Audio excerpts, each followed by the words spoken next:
Hello my dear viewers. Today we are discussing about concept of factors price line. దీన్నే మనం ఐసో cost line కూడా అనడం జరుగుతుందన్నమాట.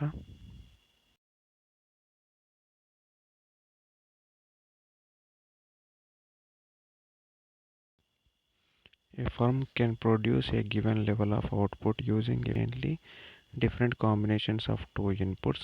For choosing efficient combination of the inputs, the producer selects the combination of factors which has the lower cost of production. ఇతను ఉత్పత్తి చేసేటువంటి క్రమంలో రెండు ఫ్యాక్టర్స్ని అంటే లేబర్ అండ్ క్యాపిటల్ని మార్చుకుంటాడు, కానీ అతను ఉత్పత్తికి అయ్యేటువంటి వ్యయం మాత్రం సమానంగా ఉండే విధంగా చూసుకుంటాడనే విషయాన్ని మనం ఇందులో క్లియర్గా ఎక్స్ప్లెయిన్ చేసుకుంటాం. అంటే ఒక సంస్థ ఉత్పత్తి కార్యక్రమంలో ఉత్పత్తి కారకాలను ఉపయోగించేటువంటి క్రమంలో వాటికి పెట్టేటువంటి ఖర్చును సమానమైన స్థాయిలో ఉంచుకుంటూ ఒక కారకాన్ని పెంచడం కానీ తగ్గించడం కానీ జరుగుతుందనే విషయాన్ని మనం ఇందులో క్లియర్గా ఎక్స్ప్లెయిన్ చేసుకోవడం అనేది జరుగుతుందన్నమాట. సో అతను ఎఫిషియెంట్ కాంబినేషన్ అతనికి అనుకూలమైనటువంటి అదేవిధంగా అధిక లాభాలను ఇచ్చేటువంటి కాంబినేషన్ మాత్రమే ఎంచుకొని అతను ఉత్పత్తి అనేది చేయడం జరుగుతుందన్నమాట. So an ISO cost line is also called outlay line or price line or factor cost line. An ISO cost line shows all the combinations of labor and capital that are available for a given total cost to the producer. Just as there are infinite numbers of ISO cost lines, one for every possible level of a given total cost. The greater the total cost, the further from origin is that also cost line. So దీన్నే మనము cost line అని, తర్వాత అవుట్లే line అని, తర్వాత price line అని, cost line అని కూడా పిలవడం జరుగుతుందన్నమాట. సో ఇందులో ఆల్ పాసిబుల్ కాంబినేషన్స్ అనేవి ఏమిస్తాయి అని అంటే రెండు ఫ్యాక్టర్స్ని తనకు కన్వీనియంట్ ఉండే విధంగా మార్చుకుంటూ టోటల్ అవుట్పుట్ని ఇవ్వడం అనేది జరుగుతుందన్నమాట. సో ఇందులో ఐసో క్వాంట్ కర్వ్స్ ఉంటాయి, ఐసో కాస్ట్ కర్వ్స్ ఉంటాయి, బడ్జెట్ కర్వ్ లాగానే.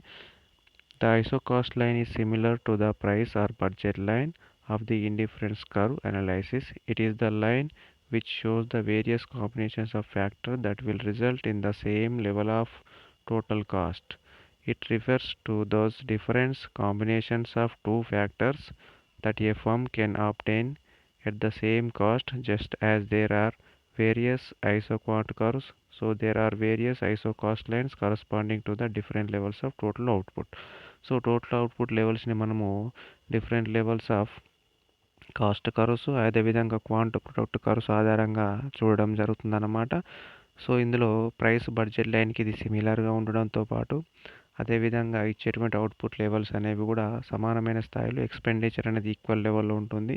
సో దీన్నే మనం డయాగ్రమెటికల్ వ్యూ ఆధారంగా ఈ స్లైడ్లో చూసినట్లయితే ఇక్కడ లేబర్ క్యాపిటల్ అంటే టూ ఫ్యాక్టర్స్ తీసుకున్నాము, కానీ టోటల్ ఎక్స్పెండిచర్ మాత్రం 100గా ఉన్నదన్నమాట.